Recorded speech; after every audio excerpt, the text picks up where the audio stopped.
Halo semuanya, dimanapun kalian berada, semoga kalian baik-baik saja. Kembali lagi bersama saya Daryasa. Mari kita lanjutkan lagi side story Tsukigami Chibiku Isekai Dojo, mengambil dari extra chapter 9-16. Kali ini lebih banyak cerita mengenai penduduk Asora. Ada juga cerita Makoto yang bertemu Tomoki di dalam game online saat di bumi. Tonton side story sebelumnya di kartu yang ada di atas, dan kartu ini jika mau menonton animenya dari awal. Yo, mari kita mulai aja ceritanya.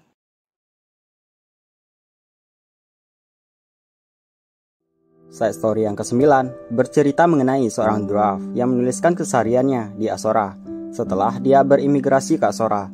Jadi, dia seperti menulis buku harian atau memonya, tetapi keterangan waktu diganti dengan X. Dan karena sebuah buku harian namanya tidak disebutkan, jadi kita sebut aja namanya di sini Asep. Hari X, bulan X, hari yang cerah. Asep diminta untuk membuat senjata yang disebut Nihonto oleh Tomoe. Asep sendiri belum pernah mendengar tentang senjata itu sebelumnya, yang mengakibatkan dia sangat mengkhawatirkan tentang cara membuatnya. Dan karena rasnya membanggakan diri sebagai pandai besi terbaik di dunia ini, sehingga tidak peduli apa, mereka tidak dapat menolak permintaan tersebut. Namun ketika mereka diperlihatkan rekaman dokumen dan sumber daya oleh Tomoe tentang pandai besi yang membuat pedang tersebut, para dwarf jadi tidak bisa berkata-kata.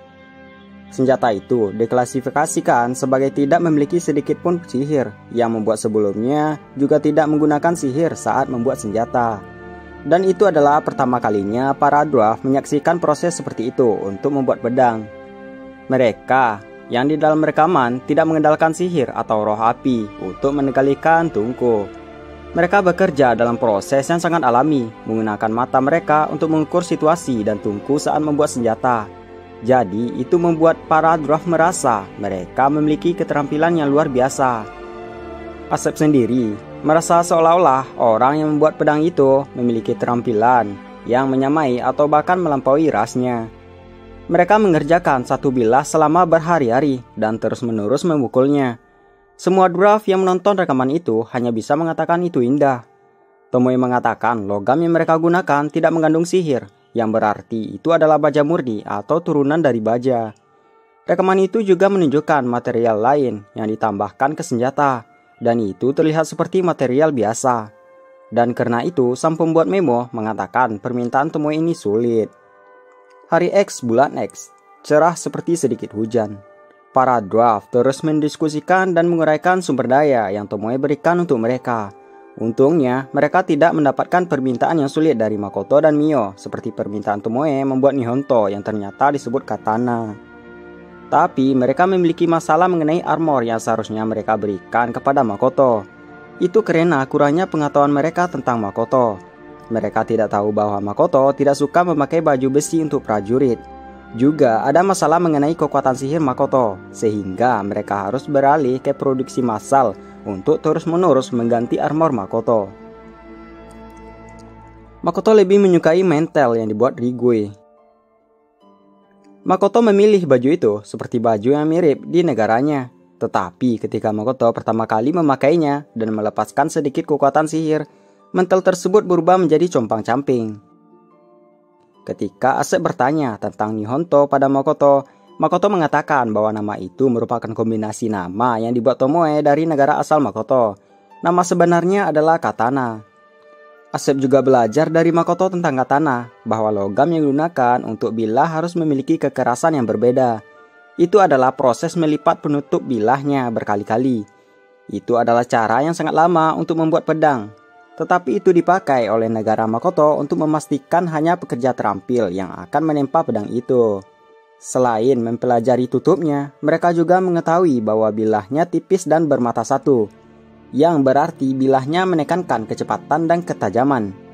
Meskipun Tomoe menginginkan katana, tetapi dia mengatakan kepada dwarf bahwa dia belum pernah menyentuh katana asli. Tomoe juga menekankan bahwa dwarf harus menjaga ketajamannya secara maksimal. Panjangnya bervariasi dan cara membawa bilahnya adalah dengan sarung pedang yang menempel di pinggang. Pedang panjang memiliki tepi berhadap ke bawah, yang lebih kecil menghadap ke atas. Tomoe menginginkan yang panjang dan kecil dengan keduanya menghadap ke atas. Pedang kecil itu disebut wakizashi dan digunakan sebagai cadangan saat katana patah. Pegangan dan ganggang dibuat terpisah dari bilahnya. Asep tidak memahami bagian tersebut sepenuhnya dan sepertinya tidak ada bahan sumber yang tersedia untuk menjelaskan bagian itu juga. Hari X bulan X, hari hujan. Para Elder Dwarf membiarkan dwarf muda melakukan penempaan prototipe katana dan membiarkan orang tua menganalisis sumber daya yang disebut Tomoe.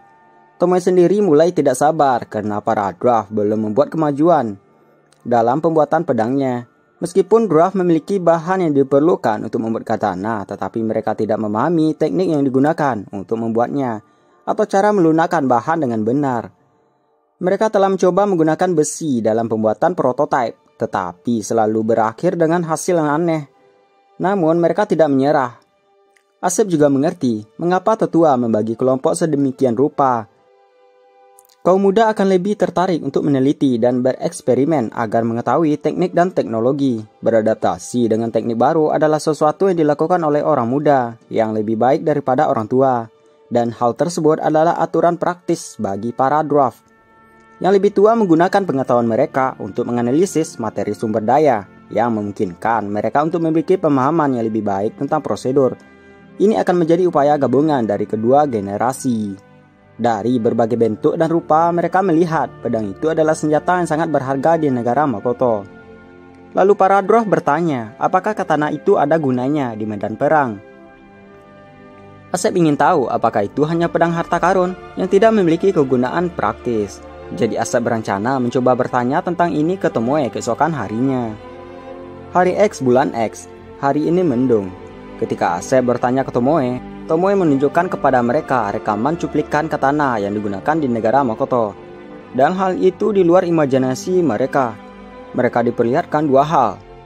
Teknik yang disebut iai dan gaya pedang menggunakan katana. Mereka melihat seorang pria dengan fisik luar biasa yang tidak akan kalah dari para dwarf. Pria itu berlatih dengan boneka jerami. Pria itu adalah Genichi. Pertama-tama para dwarf bertanya-tanya, apakah itu pelatihan untuk pria dengan fisik seperti itu? Tetapi ketika mereka mendengar Genichi mencabut bilahnya, Asep pikir dia melihat bilahnya, tetapi dia tidak yakin. Asep hanya tahu ketika Genichi mengembalikan bilahnya ke sarung. Itu karena pergerakan Genichi sangat cepat.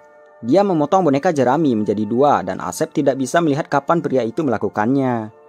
Para dwarf yang melihatnya kehilangan kata-kata, bahkan mereka berkeringat dingin. Lalu mereka juga melihat rekaman di sebuah dojo di mana Makoto sedang duduk dan melihat Genichi berhadapan dengan seorang wanita muda. Genichi menyerang dengan katananya. Wanita itu memblokirnya dan mencoba melakukan serangan balik, tetapi dipukul mundur. Dari cuplikan tersebut, Asep yakin dia telah memperoleh pemahaman tertentu tentang senjata aneh yang disebut katana. Katana bukan hanya senjata, melainkan gaya senjata. Itu tajam dan cepat. Katana adalah senjata yang tubuh bersama penggunanya. Ini lebih mengarah ke kemampuan pengguna. Jika orang biasa menggunakannya, maka tidak akan terjadi apa-apa. Tapi di tangan seorang master, katana akan menjadi senjata proporsi yang epik. Walaupun menggunakan teknik pandai besi yang paling primitif tanpa menggunakan sihir apapun dan hanya niat, tetapi kehendak para pengrajin itulah yang menempa katana.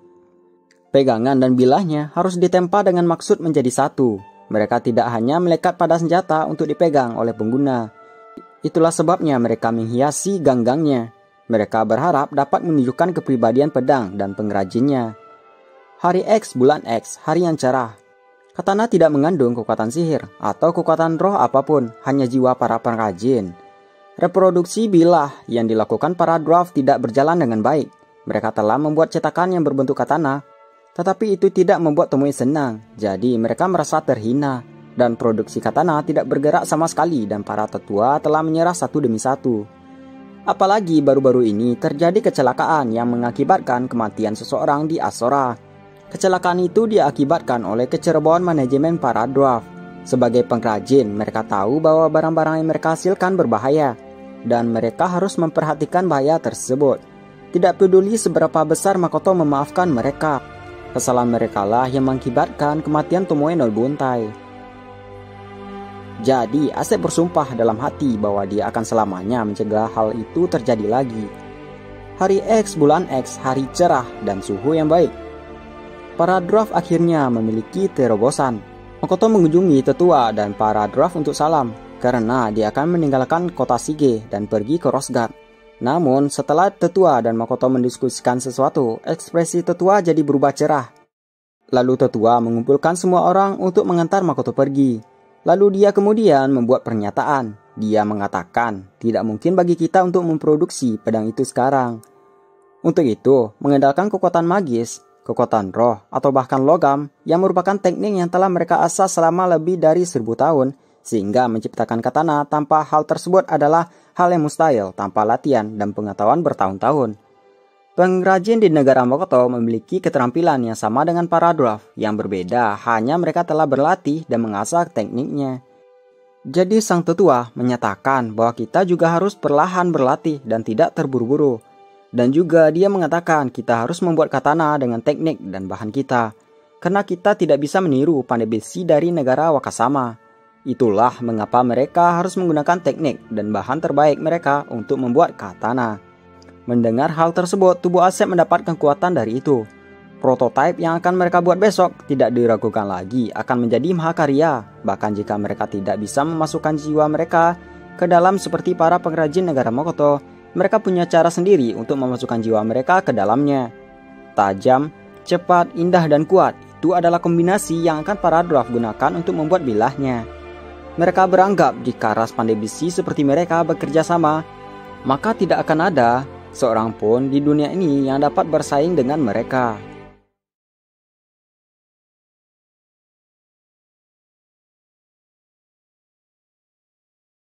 Makoto memiliki banyak hobi, memanah, memain game, membaca, nonton film, berkebun, dan menonton drama panggung sejarah. Ada juga banyak hobi yang dia miliki, tetapi tidak dilakukan lagi karena dia tidak lagi memiliki motivasi untuk itu, atau bisa dibilang Makoto bosan. Makoto juga menyukai hal-hal sepele, dan dia ingin mengetahui berbagai hal tentang dunia. Hal tersebut membuat kerugian bagi diri Makoto, karena ia mempelajari pengetahuan yang menghalangi pembelajaran pengetahuan penting yang berkaitan dengan sekolah. Hobi Makoto berubah seiring perubahan musim, tapi ada satu hobi yang masih belum dia buang, yaitu apresiasi terhadap drama sejarah.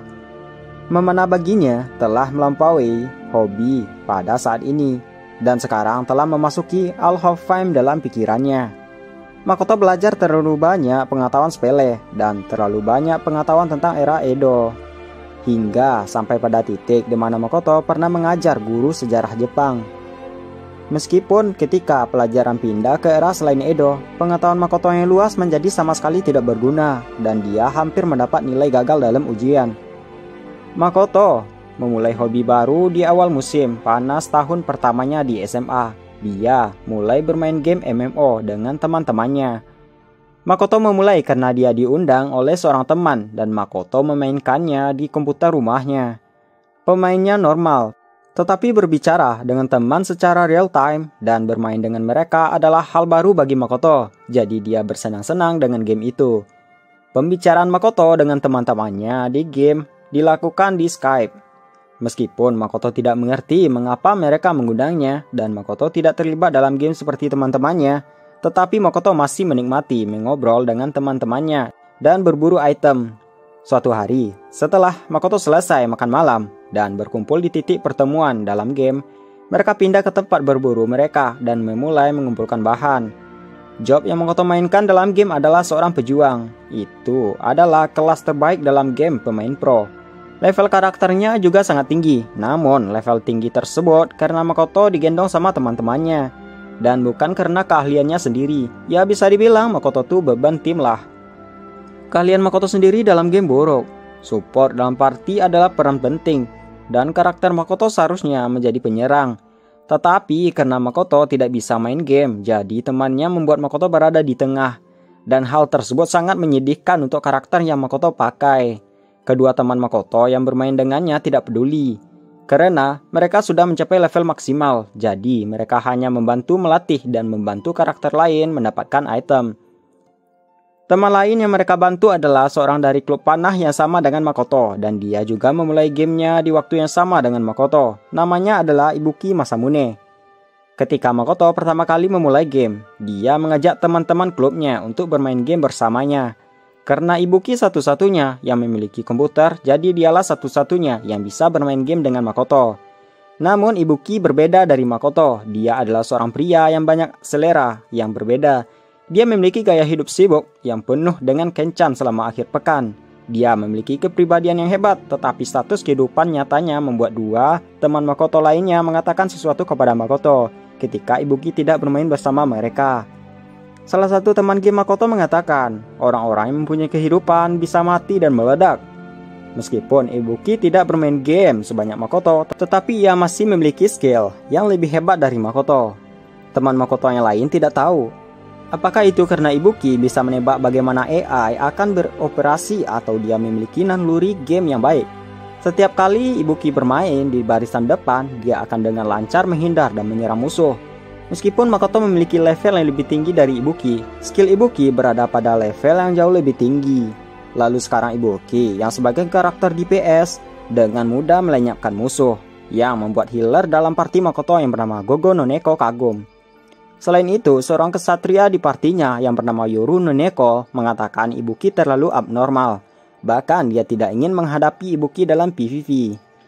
Gogo no Neko dan Yoru no Neko memiliki nama yang sama di dalam banyak game. Dan karena itu mereka berdua banyak dikenal oleh orang yang bermain game. Tidak seperti Makoto dan Ibuki, mereka bermain game dengan penuh semangat. Dapat pengakuan dari orang-orang adalah sesuatu yang mereka banggakan. Mereka dapat mengenali kekuatan karakter Ibuki dari skill Ibuki. Saat ini mereka belum melepaskan satu tembakan ke arah musuh. Tetapi Ibuki yang memiliki kecepatan serangan tinggi, 7 serangan per detik, yang memungkinkan dia untuk mengalahkan musuh dalam waktu kurang dari 1 detik. Berhasil melakukan hal tersebut berarti seseorang harus menekan perintah yang ditentukan oleh game. Dan perintah itu harus dimasukkan dalam 1 detik. Kecepatan tangannya dan kepekaan-nya terhadap touch-nya cukup mengesankan untuk bisa mengikutinya. Ibuki sendiri juga mengetahui kecepatan serangan musuh. Karena Ibuki Masamune berasal dari keluarga yang sangat kaya, jadi dia menggunakan uang untuk membeli banyak item penyembuhan dan melakukan gacha yang berisi banyak item mulai dari kelas terendah hingga kelas tertinggi. Dia melakukan gacha sampai mendapatkan item kelas tertinggi. Ada banyak hal yang dia dapatkan dari uang, mulai dari item yang keluar saat mengalahkan bos, item pencarian keterampilan yang seharusnya didapat dari memenangkan PvP, sampai ke rare item yang telah lama melewati tanggal jatuh tempo. Dan saat ini, warna baju besi karakternya adalah warna emas seperti raja pahlawan anime-anime. Ibuki menyebut perbuatannya tersebut adalah jalan pintas karena dia tidak punya banyak waktu bermain game. Dan karena melihat semua itu, Makoto jadi merasa dia yang terlemah di party. Mendengar itu, kedua Neko berusaha menghibur Makoto. Sang Gogo no Neko mengatakan Makoto termasuk yang teratas di antara pemain-pemain pemula. Sedangkan Yoru no Neko mengatakan menggunakan Ibuki sebagai referensi adalah hal yang salah. Lalu Ibuki dan Makoto naik level. Kedua Neko pun memberi mereka selamat. Ketika kedua Neko mengatakan bahwa pemburuan mereka untuk hari ini sudah berakhir, Ibuki melihat segerombolan musuh di tepi peta yang mengarah ke arah mereka. Yoru menjelaskan bahwasanya kadang-kadang orang-orang idiot datang ke lokasi ini untuk melakukan PK, dan PK sendiri diperbolehkan di area tersebut. Tetapi mereka juga sering dikejar monster-monster setelah melakukan PK. Lalu Makoto menyadari mengapa mereka sampai ke area berbahaya ini. Karena dibunuh oleh pemain lain akan membuat sebuah karakter menjatuhkan item dan kehilangan pengalaman. Dan hal tersebut berisiko bagi seorang seperti Makoto. Lalu Yoru menyarankan untuk membunuh PK tersebut dan Gogo pun menyetujuinya.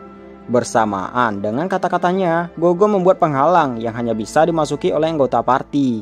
Kemudian dia menggunakan skill untuk memastikan bahwa musuh tidak mungkin bergerak ketika mereka mencapai jarak tertentu darinya. Penghalang itu dibuat seketika, sedangkan Yoru langsung meningkatkan pertahanannya. Dan mereka pun menunggu para kelompok PK datang. Saat ini mereka berpacu pada waktu. Antara mereka kehabisan efek sihir terlebih dahulu atau mereka dapat membunuh PK. Dengan serangan dari kedua Neko, para PK banyak yang tumbang yang mengakibatkan banyak item yang dijatuhkan.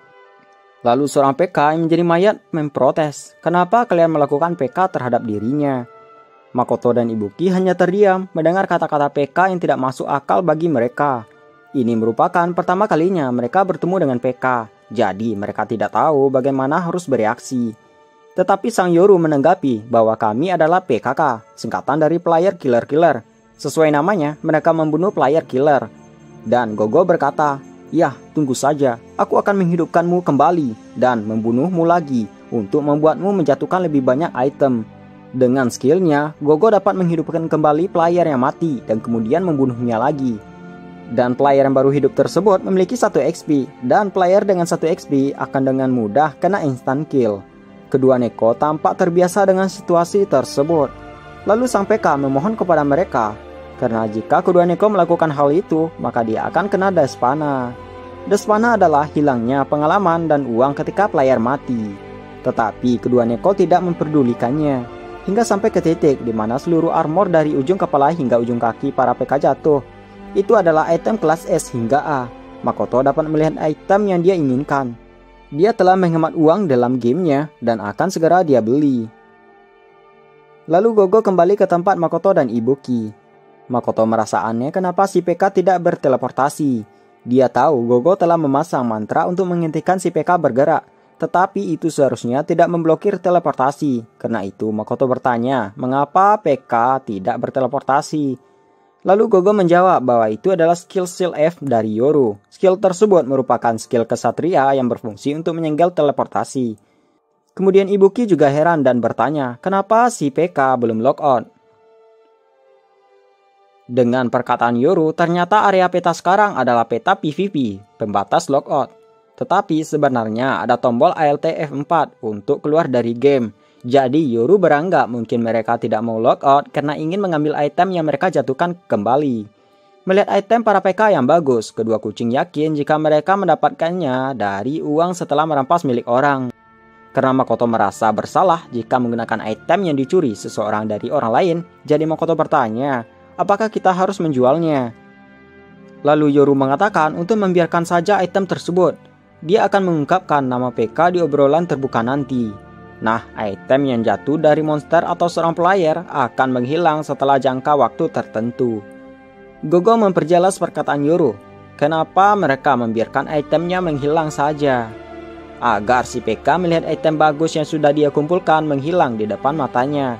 Dan itu akan menjadi hal yang menyakitkan baginya serta mempengaruhinya. Tapi jika itu tidak berpengaruh terhadap dirinya, maka kedua kucing akan mengungkapkan nama sang PK. Sehingga si PK sulit melakukan PK mulai dari sekarang. Dan hal tersebut biar dia sadar bahwa menjadi PK memiliki resiko. Lalu si PK mulai mengirim spam ke obrolan, tetapi kedua kucing tidak memperdulikannya. Dan chat spam si PK menjadi jauh lebih keras dan sekarang berubah menjadi kata-kata umpatan terhadap kedua kucing dan keluarga mereka. Makoto dan Ibuki sama-sama merasa tidak enak melihat itu dan mereka menutup obrolan terbuka. Sedangkan kedua kucing hanya mengatakan thank you for the hard work. Setelah itu, party Makoto kembali ke kota. Dengan kejadian tersebut, Makoto merasa ketakutan yang aneh terhadap MMO, hingga Makoto akhirnya menjauhkan diri dari MMO. Dan meskipun dia masih bergaul dengan kedua Neko di sekolah, tapi Makoto tidak lagi aktif bermain MMO. Dan Makoto jadi berterima kasih terhadap si PK, yang namanya ternyata Tomoki. Karena jika bukan kejadian itu, maka Makoto merasa dia akan terjebak dalam game MMO untuk waktu yang lama. Makoto mengingat kembali kejadian itu sambil menyirami rumput mint di kebunnya.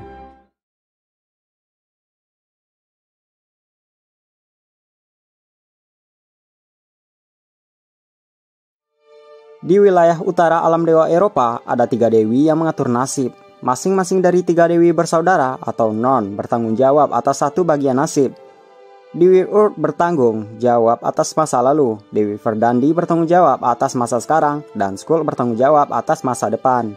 Secara keseluruhan, mereka adalah salah satu dewa tertinggi di dunia dan dapat dikatakan sebagai dewa independen yang tidak bergantung pada yang lain. Tugas mereka adalah mencatat masa lalu dan masa kini dan menggunakannya untuk memprediksi masa depan. Mereka adalah 3 dewi dengan pengaruh besar di dunia dan sangat populer di kalangan manusia. Manusia telah menciptakan cerita dan buku yang tak terhitung jumlahnya tentang mereka. Mereka sangat sulit untuk ditemui, dan upaya untuk menemui mereka akan memakan waktu berbulan-bulan, bahkan bertahun-tahun untuk mendapat tanggal janji temu. Selain itu, mereka juga pelindung Yggdrasil dalam mitologi Nordik. Lalu, Urd yang berada di kamarnya di pohon Yggdrasil atau pohon dunia melihat ke arah luar karena dia mendengar suara bising. Lalu Verdandi dan Skull datang ke kamar Urd. Verdandi mengatakan ada 3 dewa yang datang ke sini dan mereka sangat berisik. Sedangkan Urd mengatakan dia telah mengevakuasi semua personel dan saat ini hanya teman Urd dan ketiga saudara Non yang berada di sini. Dari mereka bertiga, hanya Skull yang bisa bertarung. Bahkan di banyak cerita, Skull diceritakan sebagai Valkyrie of Nodin. Lalu seorang dewi Cina yang dipuja dalam Taoisme, Queen Mother of the West, memberi tawaran untuk membantu ketiga saudara Non. Tetapi Urd menolaknya dan menyuruh agar Queen Mother of the West evakuasi. Urd menolaknya karena menurutnya tidak akan ada dewa yang menentang mereka untuk bertarung karena tidak ada manfaat sama sekali. Selain itu, mereka bertiga memiliki kekuatan pertahanan yang sangat besar ketika mereka berada di pohon dunia. Lalu, Queen Mother of the West mengatakan jika mereka bertiga membutuhkan bantuan, maka hubungi saja dia, dan dia pun menghilang setelah itu. Ketiga dewa yang datang ternyata Dewa Susano, Dewa Daikokutan, dan Dewi Athena. Lalu mereka bertiga sampai ke tempat Non bersaudara.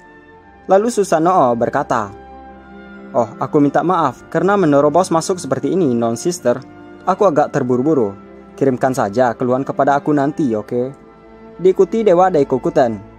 Keluar setelah absen begitu lama, benar-benar sulit bagi tulang-tulang tua ini. Saya juga minta maaf. Sedangkan Dewi Athena hanya ingin tahu alasan kenapa Susano datang ke sini. Lalu Verdandi dan Skull keduanya pindah ke sisi Urd. Melihat kombinasi dewa yang datang padanya membuat Urd terkejut. Urd biasanya orang yang tidak tertarik pada hal-hal sekitar alam surga. Lalu Urd pun menyapa mereka bertiga. Dan Verdandi menanyakan ke Susano tentang kesehatan Tsukuyomi. Sebelumnya Verdandi telah mengunjungi Tsukuyomi. Susanoo pun mengatakan bahwa Tsukuyomi baik-baik saja dan saat ini dia sedang tidur untuk memulihkan diri. Lalu Susanoo mengatakan tujuannya datang, yaitu agar Non bersaudara membantunya. Karena sebelumnya Verdandi bertemu dengan Tsukuyomi di pertemuan dewa, dan Tsukuyomi banyak membantu Verdandi. Jadi Verdandi mengatakan pada waktu itu bahwa jika Tsukuyomi dalam kesulitan, maka Verdandi akan membantunya. Dari sana Susano mengatakan akan menggunakan bantuan itu sekarang. Dan akhirnya pun Athena tahu alasan kenapa Susano mengajaknya ke sini. Tapi karena jauh-jauh ke pohon dunia hanya untuk meminta bantuan, Athena pun menyindir Susano. Namun Susano mengatakan bahwa hal yang dia lakukan tersebut hanya sebuah persiapan. Untuk itu Susano meminta Athena untuk tidak perlu khawatir, dan Susano akan membawa Athena ke tempat yang telah ditentukan. Lalu Skull menanyakan apa masalah yang ingin Susano bicarakan. Baiklah kalau begitu, saya ingin bertanya kepada Urd tentang anak laki-laki. Saya ingin informasi sebanyak mungkin tentang dia, jawab Susano. Lalu Urd menanyakan siapa nama anak laki-laki itu. Misumi Makoto, dia adalah manusia yang agak terkait dengan alasan mengapa Aniki berada dalam kondisi saat ini, jawab Susano. Saat Susano menyebutkan nama itu, ekspresi ketiga saudari Non berubah menjadi terkejut. Melihat mereka mengejutkan untuk Susano karena mereka seharusnya tidak peduli atau memiliki pengetahuan tentang manusia. Lalu Susano bertanya, apakah kamu mengenal bocah itu? Daikokutan pun angkat bicara. Seperti yang dikatakan Susano, sebenarnya saya tidak mendengar nama itu sampai saya mendengarnya dari Susanoo. Siapa anak laki-laki itu yang membuat wajahmu berubah seperti itu? Skull pun tidak menyangka mendengar nama Misumi Makoto dari Susano. Skull menceritakan walaupun Makoto berasal dari dunia lain, tetapi utas nasibnya diberikan kepada dia dan saudaranya ketika Makoto lahir.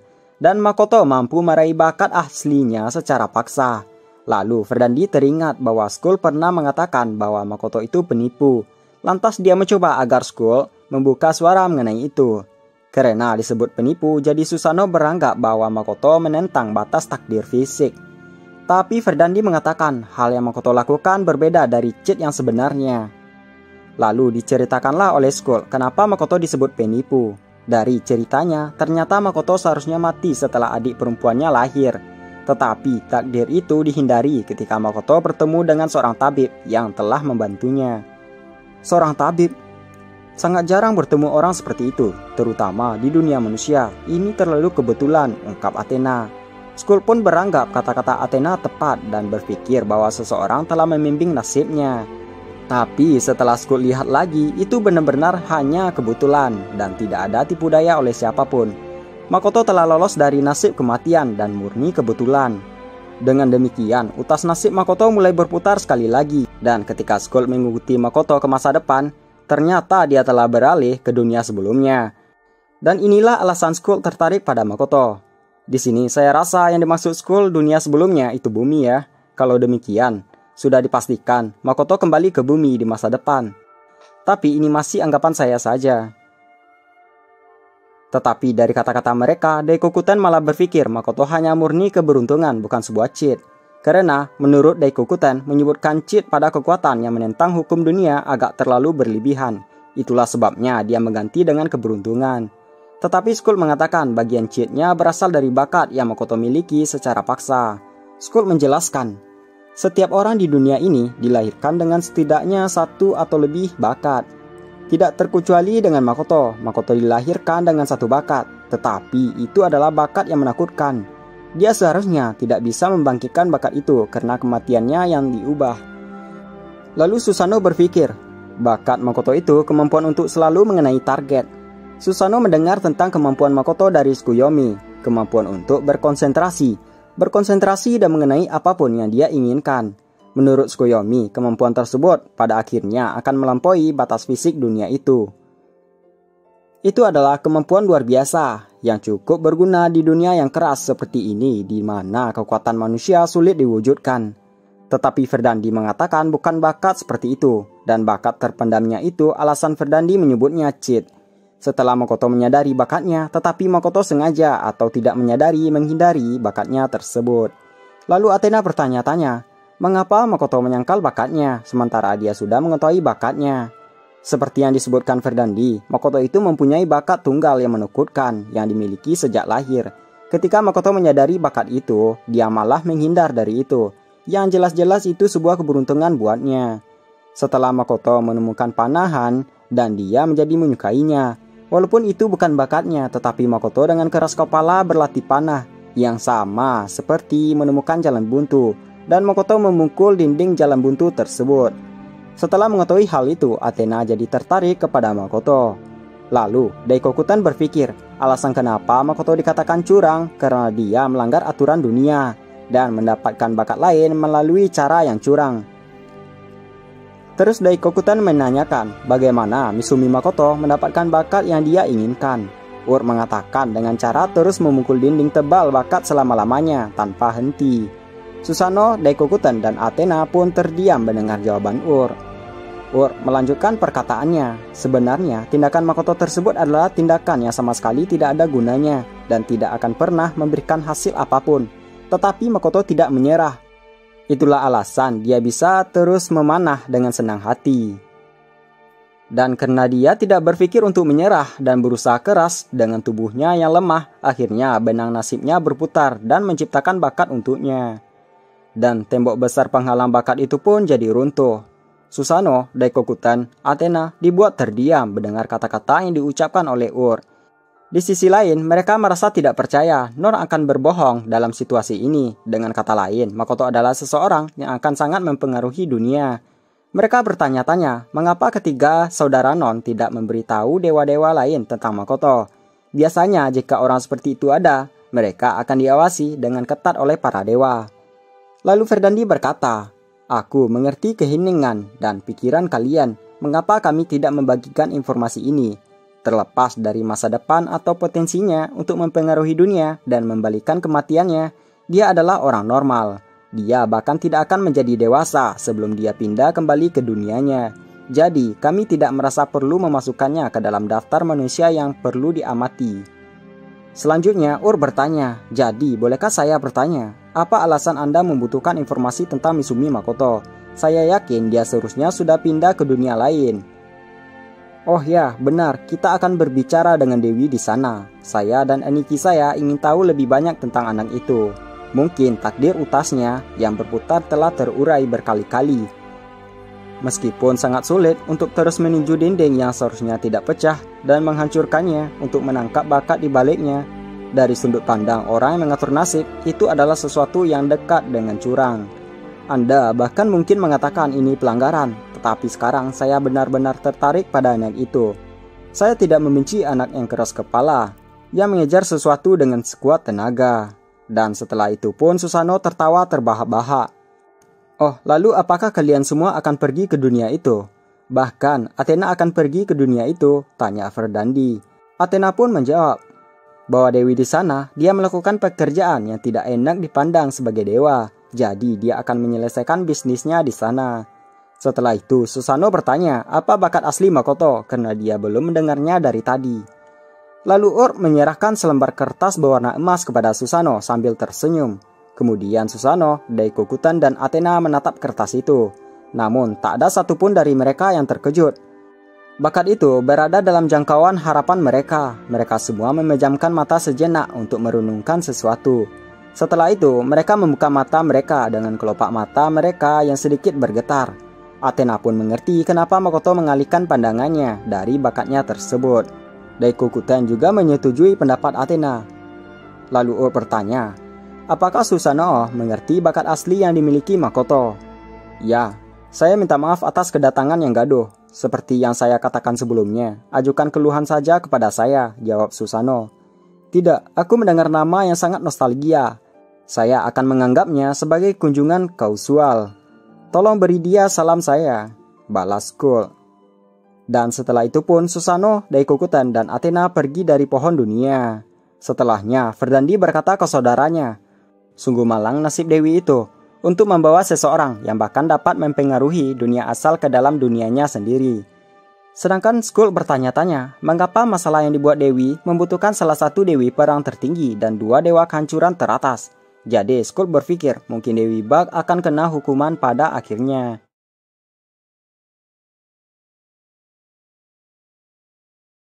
Kira-kira sudah 1 tahun sejak ras Miss Lizard datang untuk tinggal di Azora. Mereka menyebut Azora sebagai tempat indah. Bahkan sudah beberapa kali John merasakan bahwa semua yang dilaluinya hanyalah mimpi dan akan terbangun darinya. Namun tempat yang John tinggali sekarang adalah kenyataan dan bukan mimpi. John ingat pertama kali dia bertemu Sen ketika Sen tiba-tiba datang ke desa rasnya. Sen adalah salah satu naga superior, naga yang memanipulasi kabut ilusi dengan menggabungkan atribut air dan angin. Dia adalah naga tua dengan sedikit sifat aneh. John telah mendengar cerita dari ayah dan kakeknya bahwa dulu kala nenek moyang Miss Lizard meminta Sen untuk dilindungi, dengan imbalan melayaninya selama sisa hidup ras Miss Lizard. Sejak itu sisik Miss Lizard menjadi biru dan mereka memperoleh kemampuan yang mendekati atau bahkan lebih unggul dari naga.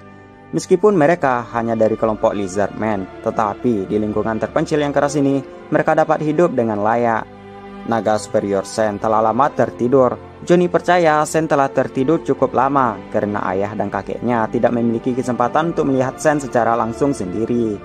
Meskipun Johnny telah mendengar tentang bentuk dan karakteristik Sen dari cerita, Johnny hampir menganggapnya sebagai musuh ketika pertama kali Sen muncul di desanya.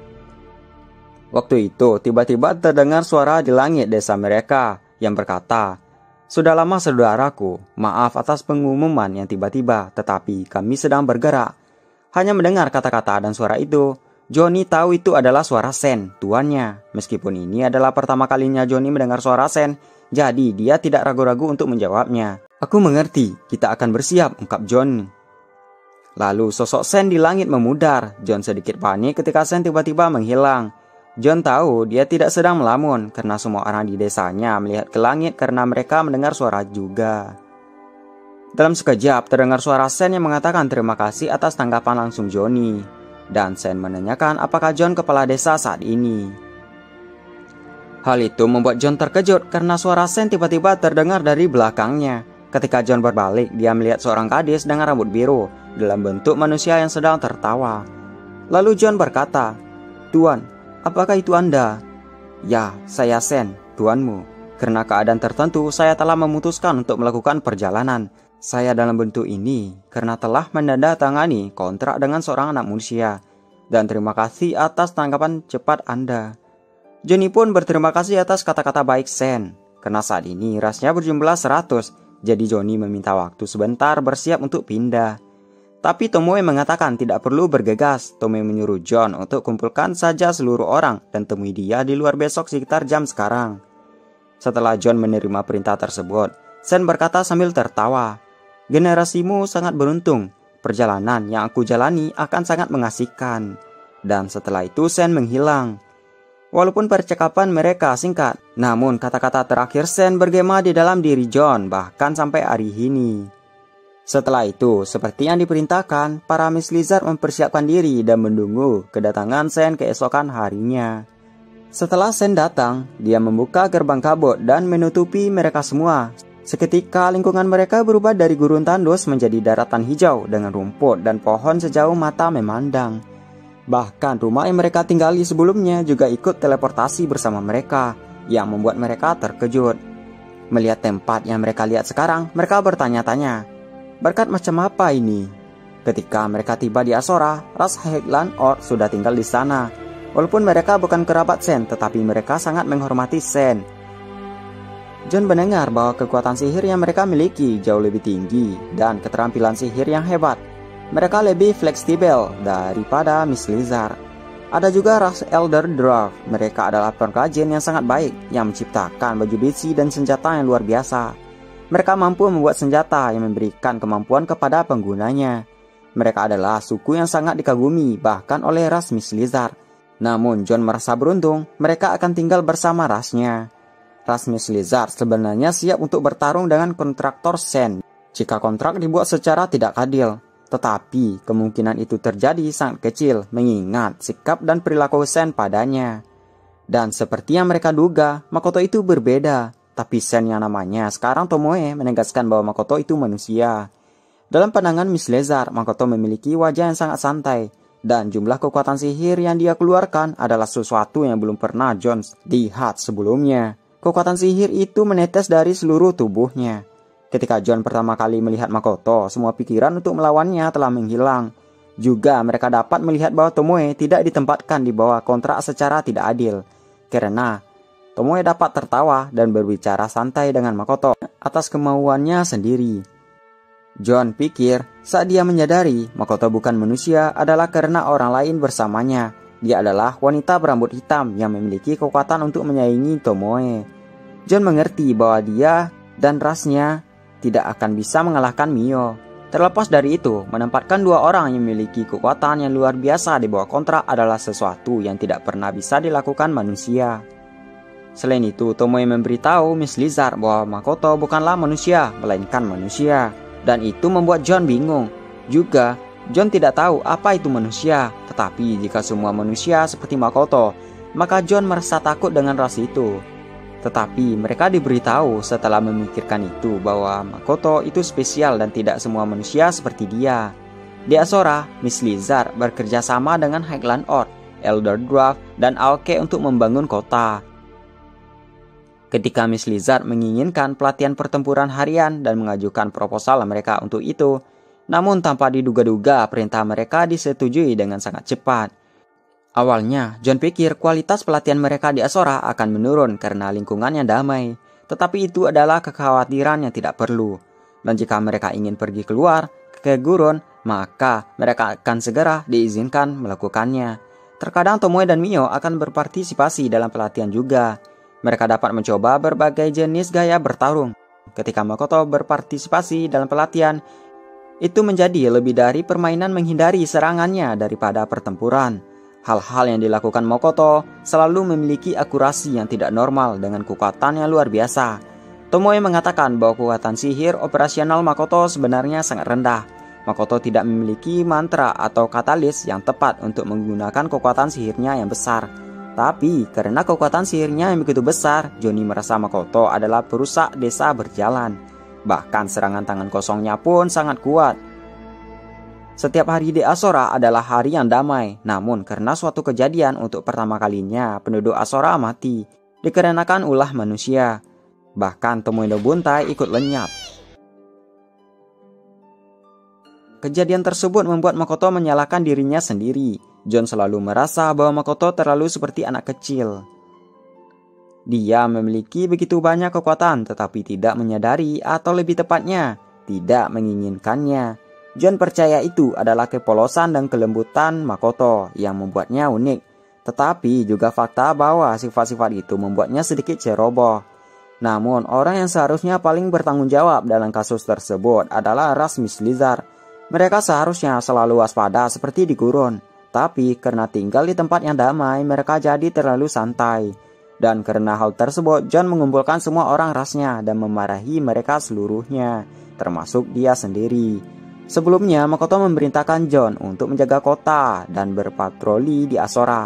Makoto mengatakan mereka tidak harus menjaga dengan cara militer. Anak-anak muda di ras Miss Lizard menginginkan jenis pedang yang sama dengan Tomoe. John pun menyetujuinya, tapi karena ketajamannya butuh waktu untuk membiasakan diri. Senjata itu sendiri dibuat oleh para Elder Dwarf. Sebagai prajurit yang berlatih dan bertarung sepanjang waktu, baju besi dan senjata Miss Lizard terus mengalami kerusakan. Tetapi dengan para Elder Dwarf, semua kerusakan tersebut bisa diperbaiki. Namun baru-baru ini, para Elder Dwarf mengalami kesulitan karena permintaan Tomoe. Ketika Elder Dwarf membicarakan tentang pedang untuk Tomoe, anak muda di ras Miss Lizard juga meminta itu. Tanpa mendiskusikannya dengan John, itu adalah fakta yang benar-benar menyedihkan yang baru pertama kali terjadi di ras Miss Lizard. Pedang yang diinginkan Tomoe disebut katana, dan rupanya Elder Dwarf mengalami kesulitan membuatnya. Tapi mereka tidak bisa menolak karena itu keinginan Tomoe, dan mereka telah mendapat beberapa saran dari Makoto tentang katana. Sehingga mereka berhasil membuat bentuknya, dan Tomoe pun merasa senang dengan produk akhir yang mereka buat. Dia tersenyum lebar ketika dia memegang senjata itu. Namun, katana adalah senjata yang hanya bisa digunakan oleh pendekar pedang yang terampil. Itu bukan sembarang senjata. Katana memiliki karakternya sendiri. John telah memilih beberapa orang untuk mencobanya, tetapi mereka gagal total. Mereka mematahkan beberapa katana dalam latihan, yang membuat John meminta maaf kepada tetua Elder Dwarf. Namun, para dwarf tidak keberatan dan sebenarnya mereka ingin Miss Lizard menguji katana dalam latihan pertempuran. Mereka melakukan sesi latihan dengan Forest Oni. Sesi ini diawasi oleh Komoe dan Mio juga. Forest Oni memiliki kelincahan yang hebat, tetapi Miss Lizard lebih tinggi dalam kekuatan dan keterampilan. Kedua ras sama-sama ahli dalam sihir. Namun jika sihir serangan, Forest Oni lebih unggul, sedangkan Miss Lizard lebih unggul dalam sihir pertahanan. Mereka melakukan sesi latihan kelompok, bukan PvP. Walaupun begitu, pemimpin Forest Oni, Mondo, telah melarang kemampuan mereka di Azora. Jadi Johnny rasa itu mungkin kekuatan yang berbahaya. Namun ketika Iris dan Aqua ikut berpartisipasi, mereka dapat mengalahkan para Miss Lizard. Dan hal itu membuat John memerintahkan semua orang untuk melakukan 3 kali pelatihan reguler. Suatu ketika, Makoto menginginkan seorang pejuang untuk membantu berlatih. Untuk itu, John mengatakan akan mengumpulkan seluruh ras. Tetapi Makoto menolak dan mengatakan kepada mereka bahwa dia hanya membutuhkan 1 orang. Namun ketika John ingin memperkenalkan prajurit terbaik di ras Miss Lizard, Makoto sekali lagi menolaknya dan berkata bahwa dia hanya membutuhkan prajurit tingkat rendah yang digunakan untuk membantu pelatihan muridnya. Setelah beberapa waktu, Azora mendapat 2 ras penghuni baru, yaitu ras Windjetkin dan Gorgon. Kedua ras tersebut memiliki jumlah yang luar biasa, tetapi Miss Lizard tidak boleh berlatih dengan ras yang bisa terbang. Suatu ketika, Shiki meminta John untuk menguji apakah Miss Lizard dapat mencapai perlawanan melawan seorang gadis Gorgon tanpa kacamatanya. Gadis itu bernama Hatsuharu. Untuk kalian yang mengikuti WN Tsukimichi, kalian pasti tahu siapa itu Hatsuharu. Dan bagi yang belum tahu, Hatsuharu itu gadis Gorgon yang pernah melatih murid Makoto. Dia juga membuat 2 generasi murid Makoto membatu karena sihir Petrify-nya. Lalu Hatsuharu dan Miss Lizard mencoba beberapa eksperimen latihan. Tapi pada titik tertentu, John dibuat pingsan. Ketika terbangun, John melihat Shiki dan Hatsuharu minta maaf padanya. Namun John mengatakan tidak perlu minta maaf. Sementara itu, Makoto kebal terhadap efek Petrify Hatsuharu. Dan bahkan Makoto juga dapat mengembalikan objek yang telah membatu. Suatu waktu, ras Gorgon menanyakan proses biologis Miss Lizard. Mereka bertanya apakah Miss Lizard terlibat dalam kegiatan yang melibatkan laki-laki dan perempuan. John mengatakan bahwa rasnya melakukan itu, tetapi dia lahir dari telur. Lalu ras Gorgon menanyakan apakah Miss Lizard menginginkan tubuh gadis Gorgon. Tapi John mengatakan mereka seindah Azora, tetapi Miss Lizard tidak merasakan hasrat seksual apapun terhadap Gorgon. Dan itu membuat ekspresi Gorgon sedih.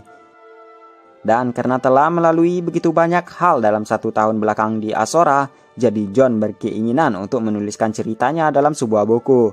Karena seorang dwarf muda juga telah membuatnya. dan John akan menggunakan bukunya sebagai referensi. John berharap untuk terus tinggal di Azora dan memberitahu anak-anaknya tentang pengalamannya di Azora.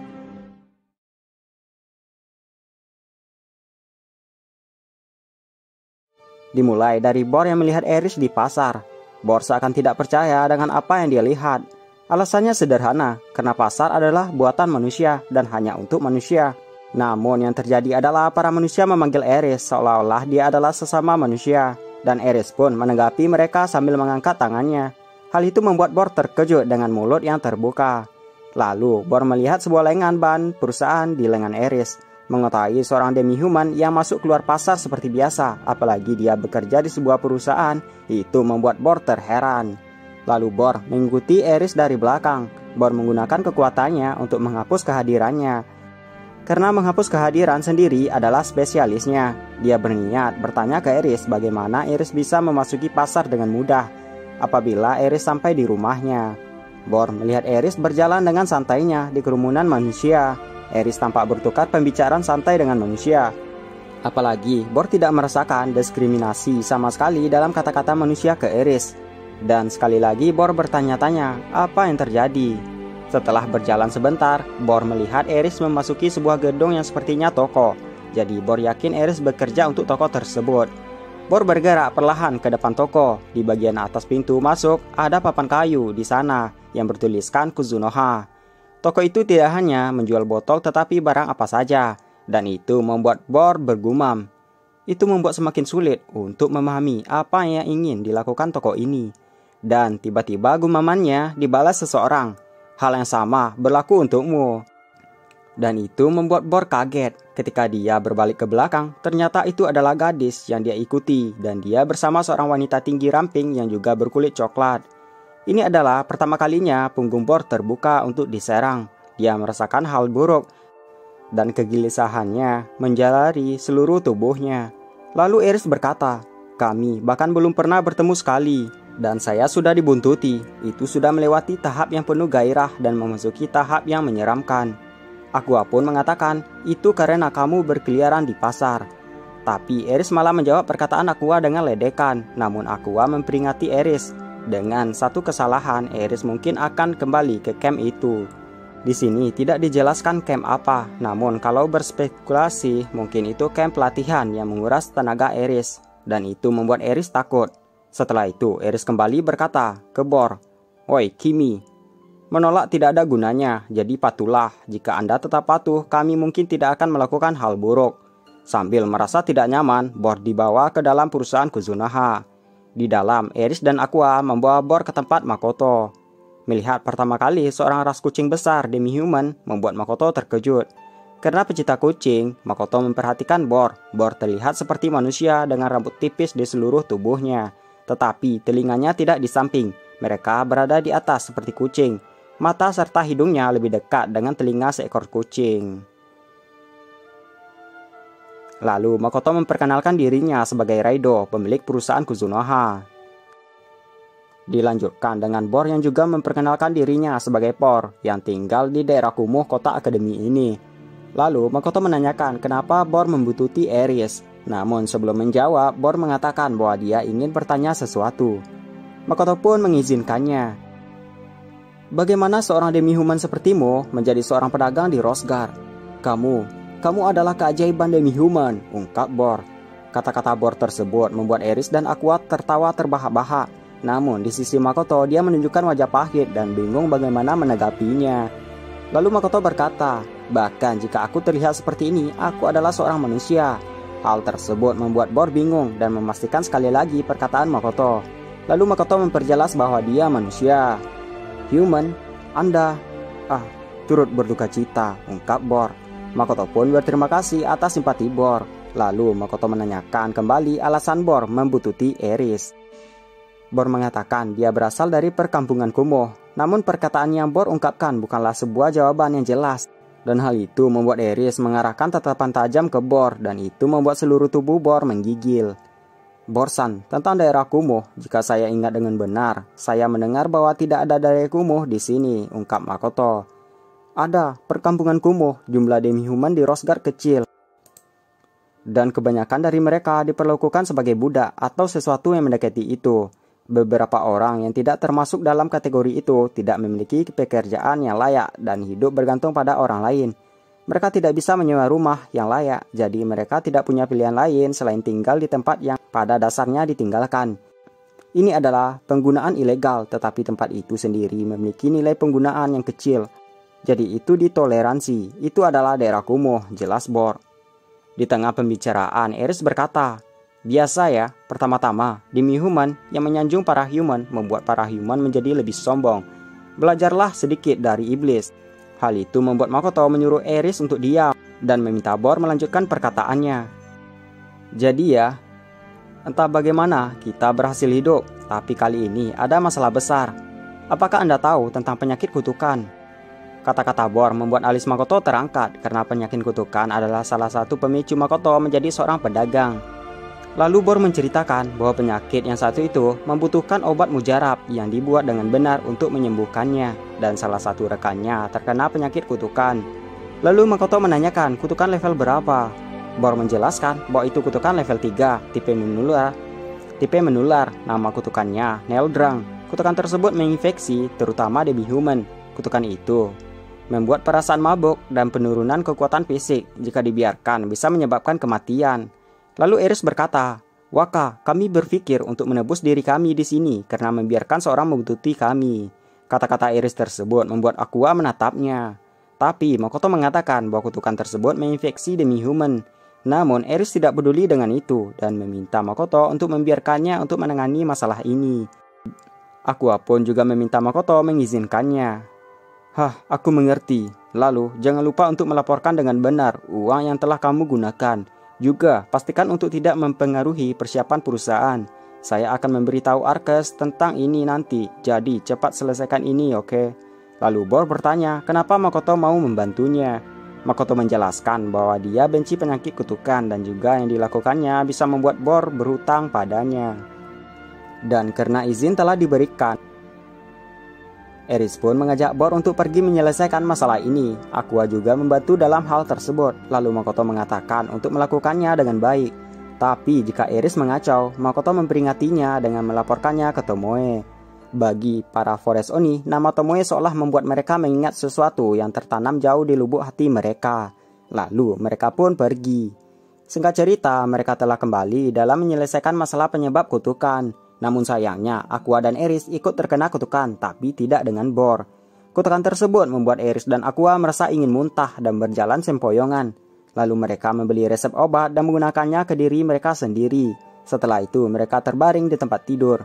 Merasakan keberadaan penyakit kutukan sedikit menghilang, keduanya merasa lega dan mencoba membawa sampel obat ke Asora untuk diproduksi secara massal. Tetapi saat mereka meninggalkan ruangan, keduanya terhuyung dan bersandar di dinding.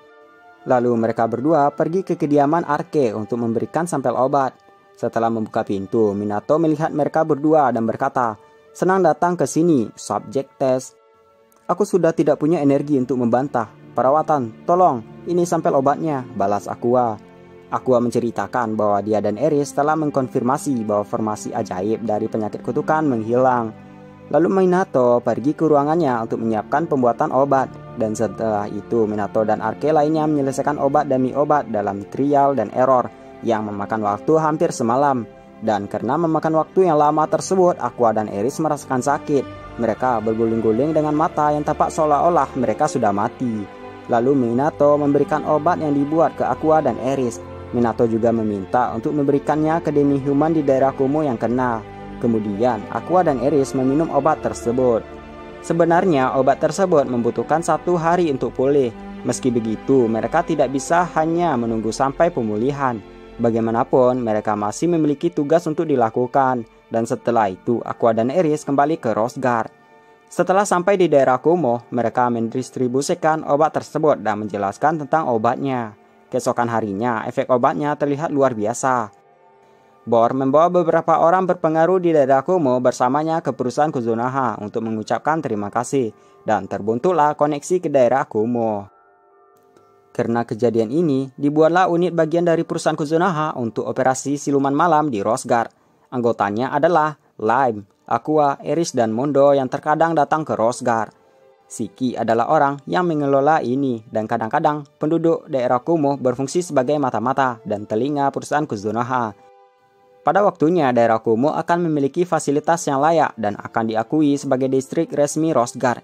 Ini akan menjadi simbol perlakuan yang lebih baik terhadap demi-human di kota akademi. Tapi itu cerita untuk lain waktu.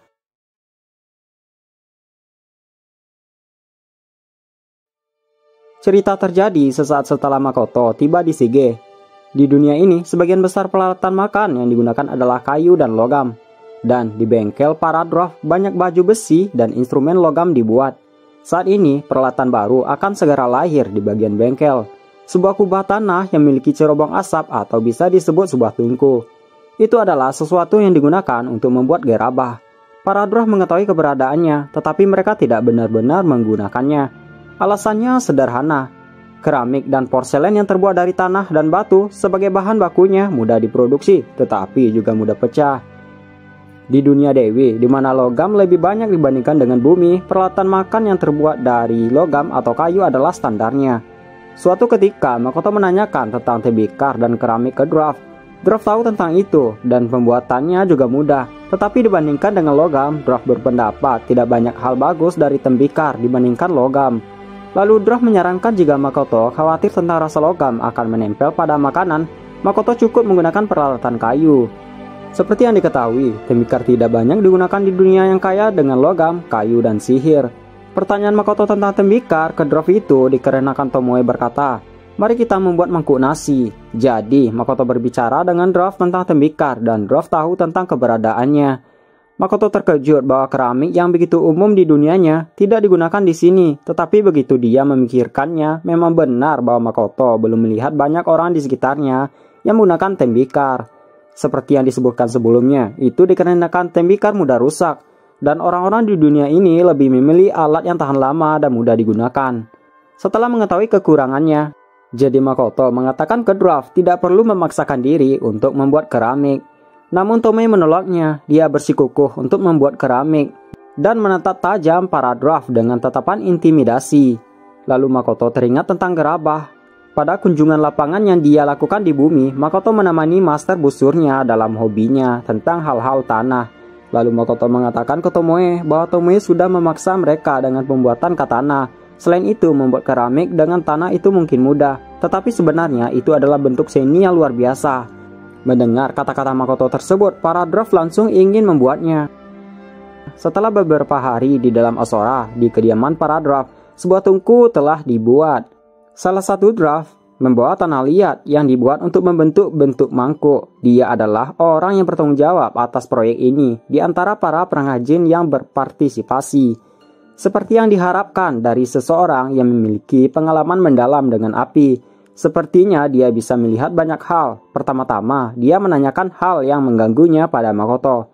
Dia mencoba melakukannya seperti yang diinstruksikan. Bahkan jika dia memanggang dan mengeraskannya, lubang kecil yang tidak terlihat dengan mata telanjang kemungkinan besar akan terbuka. Jika itu terjadi, dia tidak berpikir mereka akan cocok untuk digunakan sebagai peralatan makan. Lalu Makoto menyarankan setelah mengiringkannya, lakukan sesuatu yang disebut glazing, dengan melarutkan tanah liat dengan air dan mencampurnya dengan abu dan memanggangnya lagi. Hal itu akan menutup lubang dan membuatnya tahan air, dan disitulah seninya. Setelah dijelaskan Makoto, dwarf itu pun kagum dengan Makoto, sedangkan Tomoe tidak mengerti arti seni yang dibicarakan Makoto. Dwarf pun memberikan jawabannya bahwa seni yang dia pikir dalam proses manufaktur ini adalah metode yang disempurnakan dengan faktor tak terbatas. Lalu sang dwarf mengatakan ke Makoto bahwa dia suka teknik yang Makoto ajarkan, seolah-olah Makoto sedang mengilhami api ke tanah, dan rasanya ada banyak kedalaman di dalamnya. Namun Makoto mengatakan untuk tidak terlalu asik di dalamnya, dan Makoto menyarankan agar si dwarf memberitahu ras lain tentang ini. "Dipahami, aku akan mendiskusikan ini dengan Emadono dan melakukan apa yang kamu katakan," jawab sang dwarf. Lalu pengrajin itu pun pergi. Setelah itu, Makoto menatap Tomoe yang juga tampak ingin mencoba tembikar juga. Melihat itu, Makoto lantas menawarkan untuk mencoba tembikar ke Tomoe. Mendengar itu, tampak kegembiraan di wajah Tomoe dan dia pun menyetujuinya. Lalu Tomoe pergi mengikuti si dwarf sebelumnya. Beberapa hari setelahnya, Tomoe tampak senang berbicara dengan Draft di tempat pengolahan tembikar. Karena di tangannya sekarang ada cangkir teh yang dibuat Draft dan itu adalah yang pertama dibuat. Namun buatan Tomoe terlambat dalam penyelesaian karena miliknya di putaran kedua yang masih di dalam tungku. Dan hari ini adalah hari untuk mengeluarkannya dari tungku. Lalu Tomoe mendengarkan masalah-masalah dalam pembuatan. Masalah utama adalah alat yang dibuat tidak bisa ditiru atau duplikat, yang harus mengerjakan satu persatu. Melukis dan mewarnainya juga, yang telah melakukan trial dan error. Hal ini disebabkan karena di Asora tidak terdapat roh, jadi si roh Draft tidak bekerja. Walaupun begitu, Tomoe tampak senang mengaduk-aduk tanah. Lalu Tomoe mengatakan bahwa dia memiliki perasaan sentuhan tertentu saat memegang cangkir, berbeda dari logam atau kayu. Si Draft juga merasakan hal yang sama dan itu di luar ekspektasinya. Lalu Draft berkata, "Saya benar-benar senang kami membuat ini. Ini berkat Tomoe sama." Lalu Tomoe mengusulkan ide jika berhasil mewarnainya maka itu akan bisa dijual di perusahaan. Setelah beberapa saat, Tomoe menanyakan apakah sudah waktunya pembuatan tangan dia selesai dibakar. Tomoe penasaran dengan hasilnya. Lalu si Draft muda membawa buatan Tomoe dengan mampan yang ditutupi kain. Saat Tomoe menanyakan bagaimana hasilnya, tangan si Draft gemetaran ketika dia membukanya. Tomoe dan para Draft lain mengeluarkan suara tercengang karena terdapat retakan besar pada mangkuk nasi yang dibuat Tomoe. Lalu Tomoe menanyakan bagaimana itu bisa terjadi. Dan si Draft tampak ragu-ragu menjawabnya karena takut akan melukai hati Tomoe. Namun karena tatapan intimidasi Tomoe, dia pun mengatakan yang sebenarnya, bahwa mangkuk nasi Tomoe retak saat keluar dari tungku. Keheningan pun terjadi setelah itu. Namun karena ini pertama kalinya baginya, jadi Tomoe tidak mempermasalahkannya. Malahan dia tampak senang karena akan bermain-main dengan tanah lagi. Lalu Tomoe mengambil mangkuknya yang gagal dan pergi. Lalu Shin pindah ke beberapa hari setelahnya di toko Kuzunoha Shige. Dari sekian banyak barang yang berjejer di dalam rak counter, ada satu piring yang menarik perhatian pelanggan. Lalu sebuah pertanyaan diarahkan pada Draft di sana. Apakah itu terbuat dari besi? Itu terlihat seperti kayu. Si Draft pun menjelaskan bahwa itu terbuat dari tanah. Mendengar itu, sang pelanggan seakan tidak percaya. Tapi jika itu benar, menurutnya pasti akan ada kebocoran dan mudah pecah. Lalu Draft menjawabnya, meskipun mudah pecah tetapi tidak akan bocor. Lalu si Draft menawarkan sang pelanggan untuk menyentuhnya, karena ada rasa enak dalam memegangnya. Saat pelanggan itu memegangnya, dia mengeluarkan suara kagum. Dia juga memuji warna dan kilauannya. Mengetahui pendapat pelanggan, si Draft kemudian mengelus jenggotnya dengan gembira.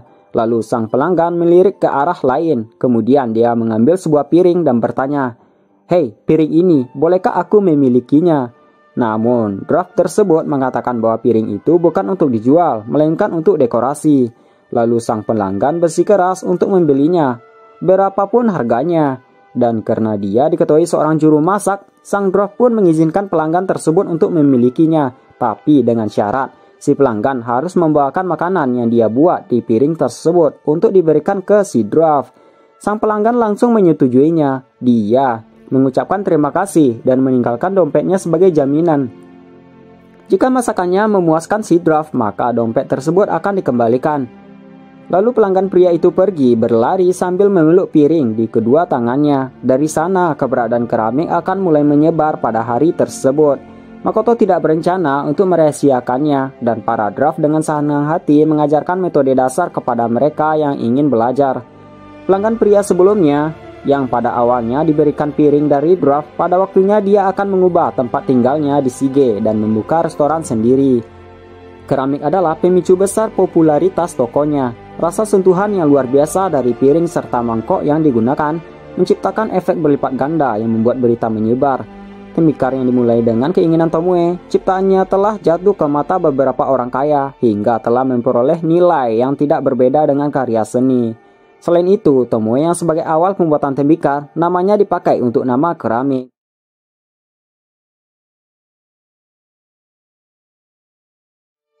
Cerita masih berpusat di Shige, kali ini bertempatan di toko lukisan Rinon. Ada seorang pria tua yang datang ke toko Rinon. Rinon pernah melihat dia beberapa kali di guild petualang. karena Rinon mau menutup tokonya, jadi dia menolak untuk menggambar hari ini. Tapi orang tersebut bukan untuk membeli gambar, melainkan ingin mengetahui di mana orang yang menjual daging. Maka dari itu Rinon menjelaskan lokasi dari penjual daging. Namun pria itu meminta dibimbing oleh Rinon, dikarenakan dia baru tiba di Sige dan pernah tersesat. Tapi Rinon menolaknya dikarenakan dia sedang menunggu kakaknya.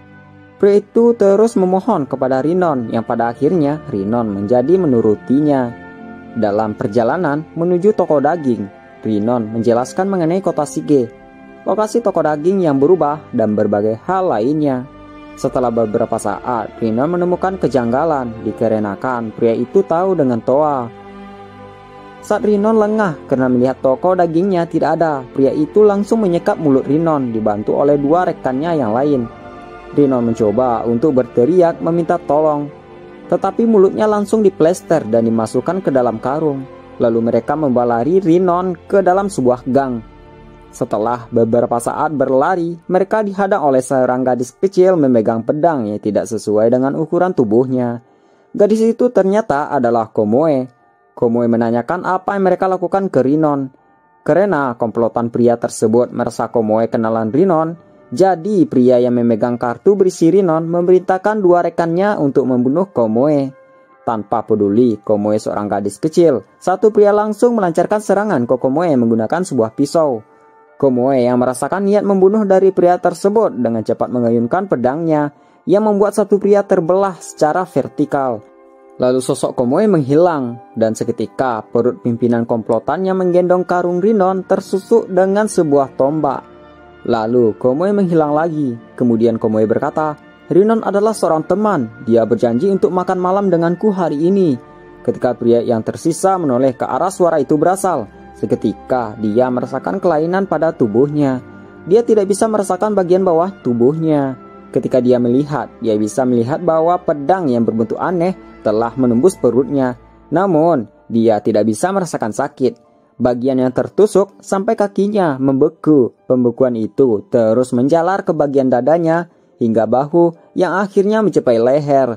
Dan suara krek-krek yang tidak biasa dia dengar mulai bergema. Lalu Komoe menyerungkan kembali katananya ke sarungnya. Lalu saat melakukannya, Komoe mengayunkan tangan kanannya sekali. Dan ketiga penculik itu berubah menjadi partikel es dan menghilang. Karung berisi Rinon yang jatuh langsung ditangkap Komoe. Dan Komoe membawa kembali karung yang berisi Rinon itu ke toko Rinon. Saat dibuka, ternyata mulut Rinon disumpal. Kedua tangan dan kakinya terikat. Setelah dilepaskan ikatan oleh Komoe, Rinon mulai menangis. Tetapi ketika dia menyadari bahwa orang yang menyelamatkannya adalah Komoe, dia segera menghapus air matanya dan berkata, Terima kasih telah menyelamatkanku, Komoe. Komoe dan Rinon belum lama ini saling kenal. Komoe yang magang di perusahaan Kuzunoha dan biasanya tidak muncul ke publik. Tetapi sejak bertemu dengan Rinon, dengan pengenalan Makoto, dia menjadi teman Rinon. Sekarang Komoe bisa membuat gerbang ke Asora. Di hari liburnya, dia akan datang ke Sige sesekali dengan mengatakan, saya akan keluar untuk bermain. Ada kalanya Makoto tidak tahu bahwa tujuan Komoe adalah Sige. Di dalam pelanggan dan petualang, mereka cukup sering melihat Komoe dan mengenalnya sebagai kerabat Tomoe. Tanpa menjawab ucapan terima kasih ke Rinon, Komoe malah mengingatkan Rinon, bukankah hari ini adalah hari janjian makan malam bersama? Aku tahu ketika yang lain datang, oke. Hei Komoe, mungkinkah kamu menyelamatkanku sendiri? Di mana para penjahatnya? Ucap Rinon. Bajingan tingkat itu, aku sendiri sudah cukup Degozaru, balas Komoe. Mendengar bahasa yang tidak bisa dimengerti Rinon menanyakan, apakah itu bahasa Tomoe One-chan? Itu benar bahasa Edo, Tomoe sama mengajariku. Kamu dapat menerjemahkannya sebagai saya sendiri sudah cukup untuk melawan preman-preman itu, ungkap Komoe.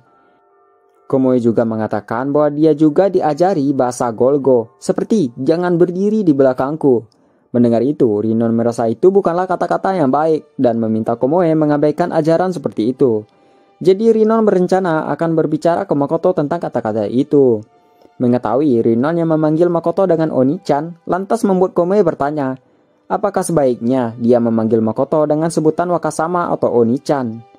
Lalu Komoe berpikir mengenai hal itu. Rinon yang melihatnya merasa gerakan Komoe itu lucu dan Rinon jadi memikirkan lelucon kecil. Bagaimana kalau memanggilnya ayah atau papa? Tanya Rinon. Komoe menjelaskan bahwa Tomoe pernah memberitahunya sebelumnya untuk memanggil Makoto dengan sebutan ayah. Namun ekspresi Mio menjadi sangat menakutkan.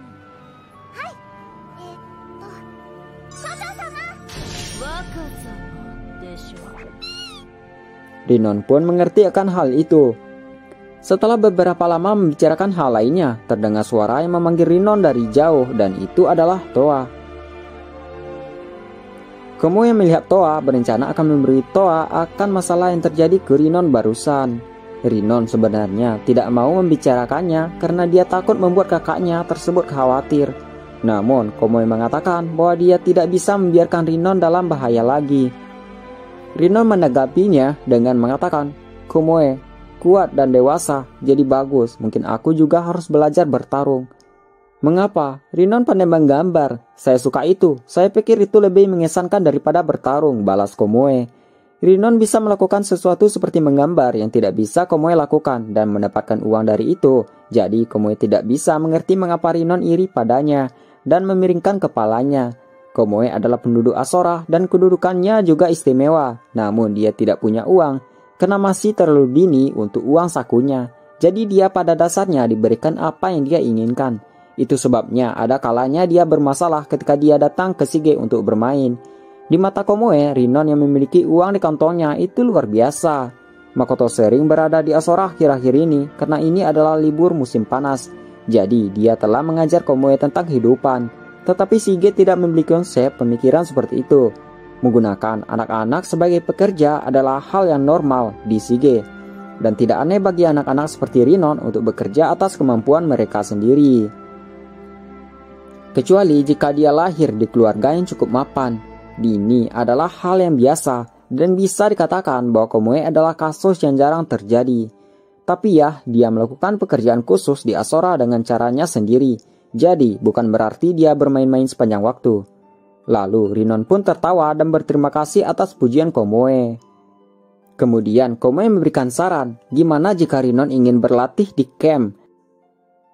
Komoe bisa bertanya pada Makoto, dan juga bisa menjadi pelatih Rinon. Namun, Rinon mengatakan dia akan memikirkan hal itu dulu. Selain itu, dia juga punya pilihan untuk meminta One-channya mengajarinya. Dan sebagai ucapan terima kasih karena menolongnya, Rinon menawarkan Komoe untuk digambar.